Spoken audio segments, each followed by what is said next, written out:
Agatha Christian Roger ஆக்ரைட் கொல்லப்பட்டார். அத்தியாயம் 13. வாத்து இறகு. அன்று சாயங்காலம் பாய்ரோ வேண்டுகோளை ஏற்று டின்னர் முடித்ததும் அவர் வீடு வரை போனேன். நான் வெளிப்படையாய் எதிர்ப்பினை பிரதிபலித்தபடி நான் போவதையே பார்த்து கொண்டிருந்தார் கரோலின். என்னுடன் சேர்ந்து வர அவளும் விரும்பியிருப்பாள் என்று எண்ணுகிறேன். அன்பாய் என்னை வரவேற்றார் பாய்ரோ. ஒரு டேபிளில் ஐரிஷ் விஸ்கியும், அதை பார்த்தாலே எனக்கு பிடிக்காது, சோடா பாட்டிலும் கூடவே ஒரு கிளாஸ் கோப்பையும் வைத்திருந்தார். ஆனால் அவர் சூடான சாக்லேட் திரவத்தை ருசித்து குடித்து கொண்டிருந்தார். அதுதான் அவருடைய விருப்ப பானம் என்பதை பிறகு நான் அறிந்து கொண்டேன். என் சகோதரியை பற்றி சாந்தமாய் விசாரித்த அவர், அவள் ஒரு அதிகபட்ச ருசிகரமான பெண் என வர்ணித்தார். அவகிட்ட இப்படி சொல்லி வச்சிடாதீங்க என்றேன் நான். தலைகணத்தில் ஆடிடுவா. வீட்டுக்கு வந்திருந்தீங்களாமே, எப்படி போச்சு சந்திப்பு? கலகலவென சிரித்தார். சிறு கண்ணடி போடு. உண்மையற்ற என்று அத்தனை லோக்கல் கிசுகிசுக்களும் கிடைச்சிருக்குமே, குறிப்பிட்டேன் நான். அதைவிட அதிகமாக விலைமதிப்பற்ற தகவல்களும் என்று என் குறிப்புக்கு கூடுதல் கனம் சேர்த்தார். உதாரணமா? மறுத்து தலையசைத்தார் அவர். சொல்லுங்க, என்கிட்ட ஏன் உண்மையை சொல்லியிருக்க கூடாது? குறுக்கு விசாரணையாய் கேட்டார். இது போன்ற ஒரு குக்கிராமத்தில் ரால்ஃப் பேடன் எது செஞ்சாலும் அது எப்படியாவது யாருக்காவது தெரிஞ்சுதான் போகும், தப்பிக்க முடியாது. அன்னைக்கு அந்த மரக்காட்டு வழியா உங்க சகோதரி போகாம இருந்திருந்தா வேற யாராவது போயிருக்க போறாங்க, கவனிச்சிருக்க போறாங்க. அப்படித்தான் ஆகியிருக்கும் என அரைமனதாய் ஒப்புக்கொண்டேன். அது இருக்கட்டும், என் நோயாளிகள் பற்றி நீங்க காட்டிய ஆர்வம் எதற்காக? மறுபடியும் அவர் கண்ணடித்தார். அந்த பட்டியலில் ஒரே ஒருத்தர் தான் டாக்டர், ஒரே ஒருத்தர் தான், கடைசி ஆள். நான் ஆபத்தை கையில் எடுத்தேன். மிஸ் ரசேல், கூர்ந்து கவனிக்கத்தக்க ஒரு உளவியல் பாடமா இருக்காங்க என்று நழுவினார் அவர். அவகிட்ட ஏதோ நழுவி மறையும் தன்மை இருக்குன்னு என் சகோதரியும் மிஸ்ஸஸ் சிசில் ஆக்ராய்டும் சொல்வதை நீங்கள் ஒத்துக்கிறீங்களா? நான் கேட்டேன். ஓ, என்ன சொன்னீங்க? நழுவி மறையும் தன்மை. என்னால் முடிந்த அளவுக்கு கழுவும் மீனில் நழுவும் மீனாக இருக்கும் தன்மையை நான் அவருக்கு விளக்கினேன். இப்படி அவளை அவங்க 2 பேரும் வர்ணிக்கிறாங்க, அப்படிதானே? நேற்று மத்தியானம் கரோலின் இதே அர்த்தத்தில் உங்கள் மண்டைக்குள்ள ஏத்தலை இருக்கலாம். அதை தான் அவள் பண்ணியிருப்பா. I am sure. பெண்களுக்கே உரிய உள்ளுணர்வு என பொதுவாய் பாராட்டினார் பாய்ரோ. பெண்கள் ஆச்சரியமானவர்கள். அவங்க படைப்பின்படி ஏருக்கு மாறான குழப்பங்களை உருவாக்குறாங்க. ஆனால் அதிசயிக்கும்படி ஒவ்வொரு முறையும் அவங்க குழப்பினது தான் சரியானதாக இருக்கும். பெண்கள் அவங்க கிரகிக்கு கொள்ளும் ஆயிரம் விஷயங்களை அவங்க ஆழ்மனதுக்குள்ளே போட்டுக்கிறாங்க. அப்படி போட்டுக்கொள்வதே தெரியாமல் பிறகு அந்த ஆழ்மனது அத்தனை சின்ன தகவலையும் இணைக்குது. இதை தான் அவங்க உள்ளுணர்வின் சக்திங்கிறாங்க. நான் மனோவியலில் நுணுக்கமாய் நிபுணத்துவம் பெற்றவன், இதெல்லாம் எனக்கு தெரியும். அவரது நெஞ்சினை நிமிர்த்தி இப்பொழுது அவர் சொன்ன அத்தனையும் முக்கியமானவை என்பது போல உணர்த்தினார். அவருடைய குள்ள உயரத்துக்கு நெஞ்சை இந்த அளவுக்கு அவர் உயர்த்தி காட்டியது வேடிக்கைத்தனமாக சர்க்கஸ் கோமாளி போல ஒரு நொடி காட்டிவிட நான் அடக்க முடியாமல் விழுந்து சிரித்து விட்டேன். பிறகு அவர் ஒரு மடக்கு சாக்லேட் திரவத்தை குடித்துவிட்டு முறுக்கு மீசையை துடைத்து திருக்கிக் கொண்டார்.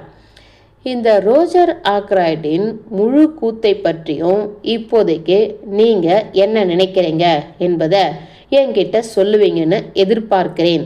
பொறுக்காமல் கேட்டுவிட்டேன் நான். கையில் தாங்கியிருந்த கோப்பையை இறக்கி வைத்தார் அவர். அது உங்களுக்கு வேணுமா? வேணும். நான் எதையெல்லாம் பார்த்தேனோ அதையெல்லாம் நீங்களும் பார்த்துருக்கீங்க. அதனால நம்ம 2 பேரோட எண்ணங்களும் ஒரே மாதிரி இருக்காதா? நீங்கள் என்ன கிண்டல் அடிக்கிறீங்க என்றேன் இறுக்கமாய். இது ரொம்ப சமாச்சாரங்களில் எனக்கு உங்கள் அளவுக்கு முன் அனுபவம் கிடையாது. என்னை பார்த்து இணக்கமாய் சிரித்தார் அவர். இன்ஜின் எப்படி வேலை பண்ணுது என்பதை அறிய துடிக்கும் குழந்தை போல. இப்ப நீங்க இந்த சமாச்சாரத்தை ஒரு டாக்டருடைய கண்களால் பார்க்காம ஒரு டிடெக்டிவுடைய கண்களால் யாரை பற்றியும் கவலைப்படாத, எல்லோரையும் அந்நியனாகவும் சந்தேகத்துக்குரியவராகவும் மட்டுமே பார்க்கும் ஒரு துப்பறிய நிபுணருடைய கண்களால் பார்க்க விரும்புகிறீங்க. ரொம்ப சரியா சொல்லிட்டீங்க என்றேன் நான். அப்படித்தானா? நான் உங்களுக்கு ஒரு குட்டி விரிவுரை தரேன். முதல்ல பண்ண வேண்டியது அன்று மாலை என்ன நடந்தது என்பது பற்றிய ஒரு கிளியர் வரலாற்றினை பெற்றுக்கொள்ளது. தவறாமல் தகவலை தந்து கொண்டிருப்பவர் பொய் சொல்லலாம் என்பதை மூளையில் நிறுத்தியபடி நான் என் புருவங்களை உயர்த்திவிட்டேன். என்ன ஒரு சந்தேக பேர் வழி! ஆனால் இது அத்தியாவசியம். நான் சத்தியம் பண்ணி தரேன் டாக்டர். இதுதான் அத்தியாவசியம். இப்போ கவனிங்க டாக்டர் ஷெப்பர்ட். ரோஜர் ஆக்ராய்ட் வீட்டிலிருந்து 9 அடிக்க 10 நிமிடங்களுக்கு முன் தான் கிளம்புறார். இது எப்படி எனக்கு தெரியும்? ஏன்னா நான் சொன்னேன். ஆனால் நீங்கள் எது உண்மையோ அதை பேசாமல் இருக்கலாம், அல்லது உங்களுடைய கைகடிகாரம் சரியாக வேலை பண்ணாமல் இருக்கலாம். ஆனால் பார்க்கறோம் நீங்கள் 9 அடிக்க 10 நிமிஷத்துக்கு முன்னாடி தான் வீட்டை விட்டு கிளம்பி போனீங்கன்னு சொல்கிறான். ஆகவே இந்த ஸ்டேட்மெண்ட்டை நாம் ஏற்றுக்கிட்டு மேலே போகிறோம். 9 மணிக்கு நீங்கள் ஒரு அந்நியனை எதிர்கொள்கிறீங்க. இதுதான் இந்த கேஸின் கிளுகிளுப்பான திருப்பமே. இப்படி தான் இது நடந்ததுன்னு எனக்கு எப்படி தெரியும்? அப்படி நான் உங்ககிட்ட சொன்னேன் என நான் ஆரம்பிக்க சற்று பொறுமையற்று கையை உடுத்தி என்னை நிறுத்திவிட்டார் அவர்.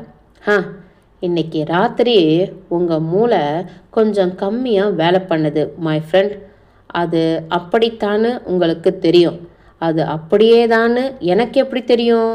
இப்போ ஒன்று உங்களுக்கு சொல்லணும் டாக்டர். அந்த அந்நியன் உங்கள் கற்பனை கிடையாது என எனக்கு ஊர்ஜிதமாயிடுச்சு. ஏன்னா மிஸ் கன்னட் என்பவளுடைய வேலைக்காரி ஒருத்தி நீங்கள் சொன்ன அதே அடையாளங்களுடன் ஒருத்தனை நீங்கள் பார்க்கறதுக்கு ஒரு சில நிமிடங்களுக்கு முன்னாடி சந்திச்சிருக்கா. அவகிட்டையும் அவன் உங்ககிட்ட கேட்ட அதே கேள்வியை பெர்லின் பார்க்குக்கு போகும் வழியை பற்றி தான் கேட்டிருக்கான். ஸோ அப்படி ஒருத்தன் இருக்கான். இதனால் அவனை பற்றி 2 விஷயங்களில் நாம் நிச்சயமாக இருக்கலாம். அவன் இந்த பகுதிக்கு புதியவன். எந்த நோக்கத்துக்காக அவன் பெர்லின் பார்க்கு போயிருந்தாலும் 2 தடவை வெளிப்படையாகவே அவன் வழி கேட்டிருப்பதால் அவன் அங்கே போய்கிட்டு இருக்கான் என்பதில் எந்த ரகசியத்தையும் அவன் வைக்கலை. எஸ் என்றேன் நானும் உணர்றேன்.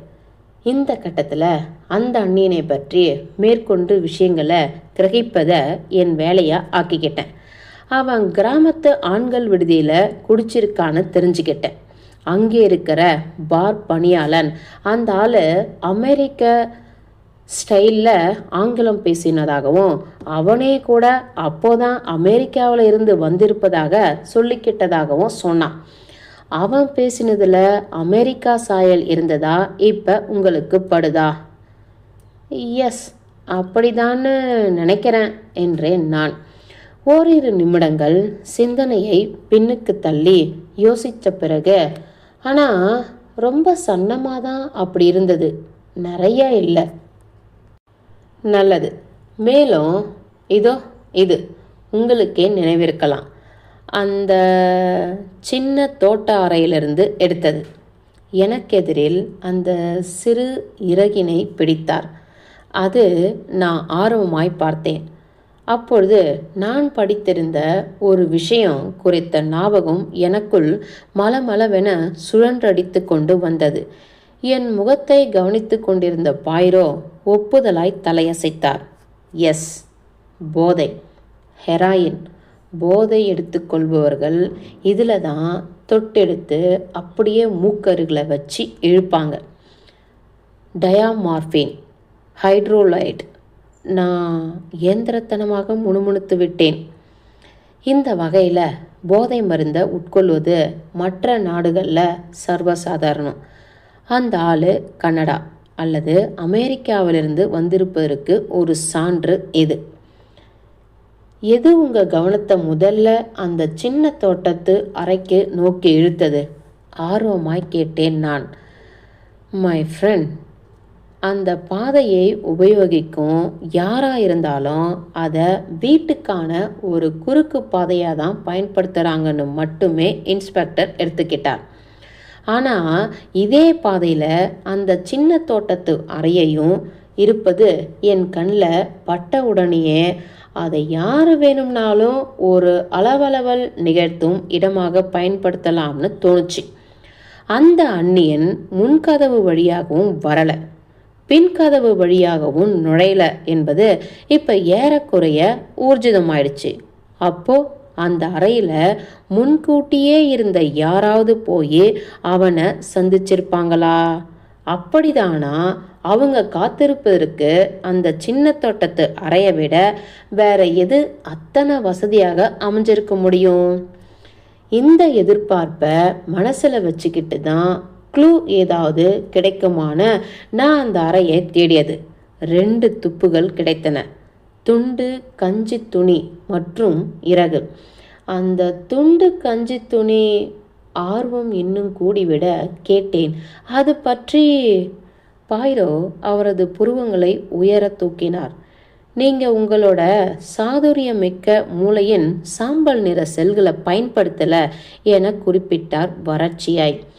அந்த துண்டு கஞ்சி துணி என்னன்னு வெளிப்படையாக தெரியுதே. எனக்கு அந்த அளவுக்கு வெளிப்படையா இல்லையே என்ற நான் கிண்டலுக்கு அனுமதி தராமல் பேசிக்கொண்டிருந்த கருவை மாற்றிவிட்டேன். எப்படியோ அந்த அந்நிய மனிதன் தோட்டத்து சின்ன அறைக்கு யாரோ ஒருத்தரை சந்திப்பதற்காக போகிறான். யார் அந்த ஒருத்தர்?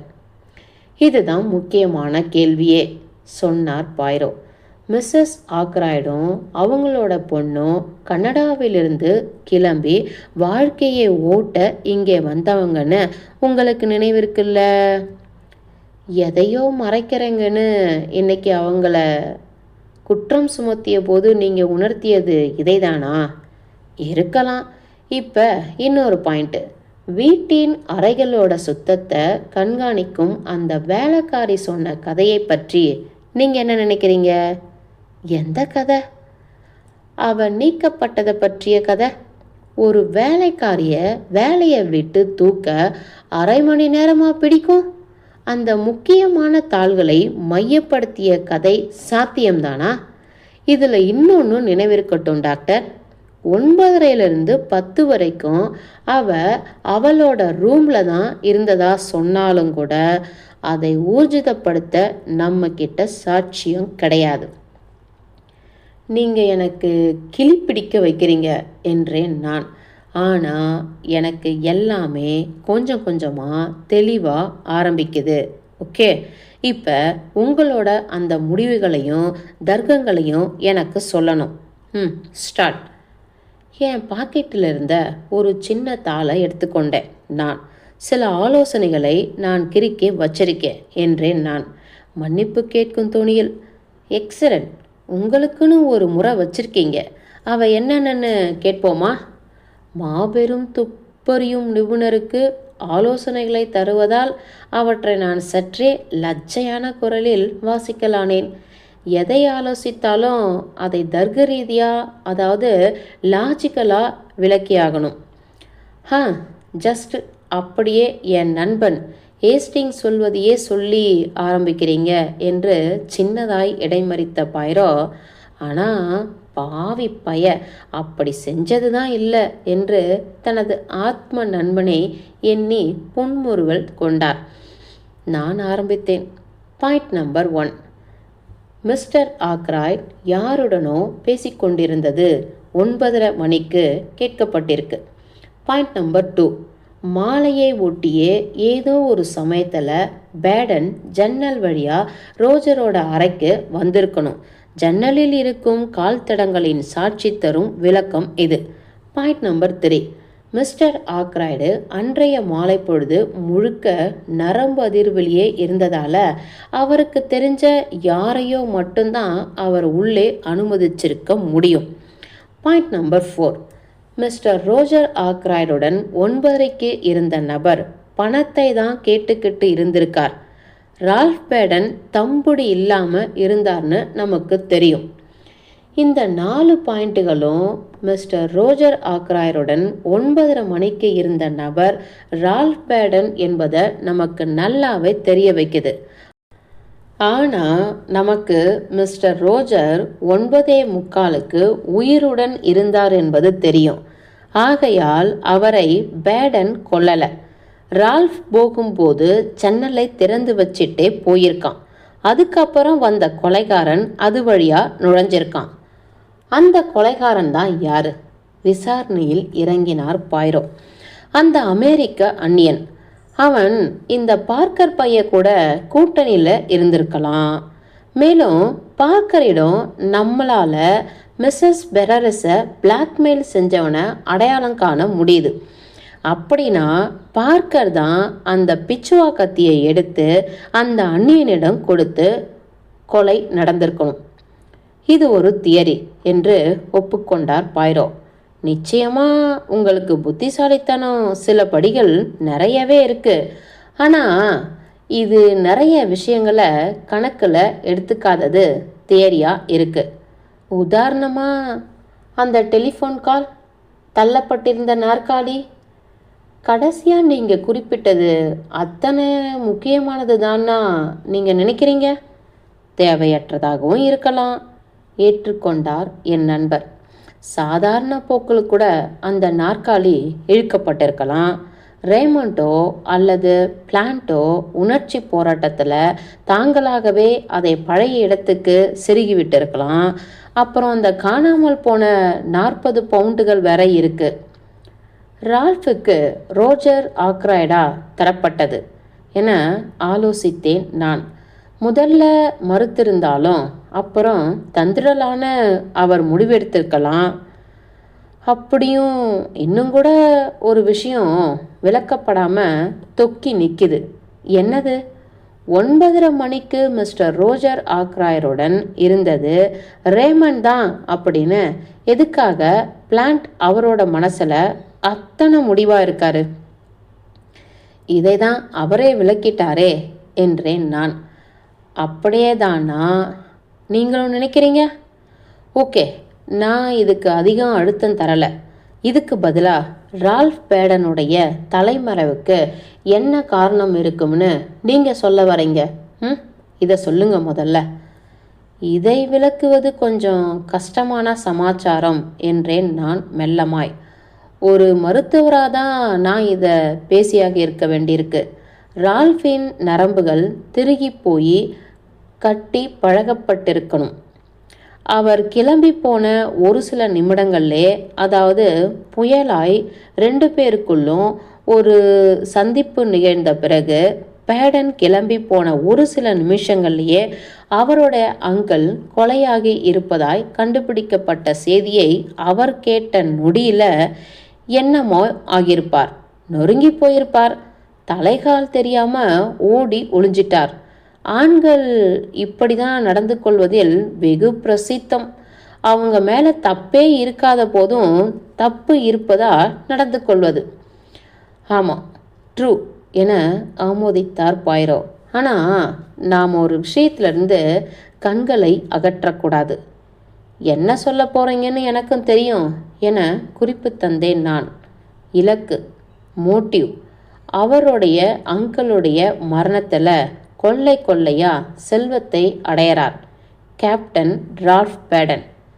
இது ஒரு இலக்கு.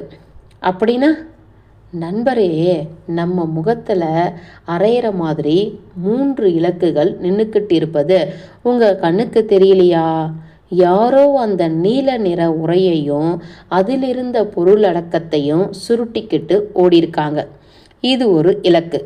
அப்புறமா பிளாக்மெயில். மிஸ்ஸஸ் பெரரஸை மிரட்டிய ஆளா ரால்ஃப் பேடன் இருந்திருக்கலாம். வக்கீல் ஹேமந்த் சொன்னது நினைவில் வச்சுக்கணும்.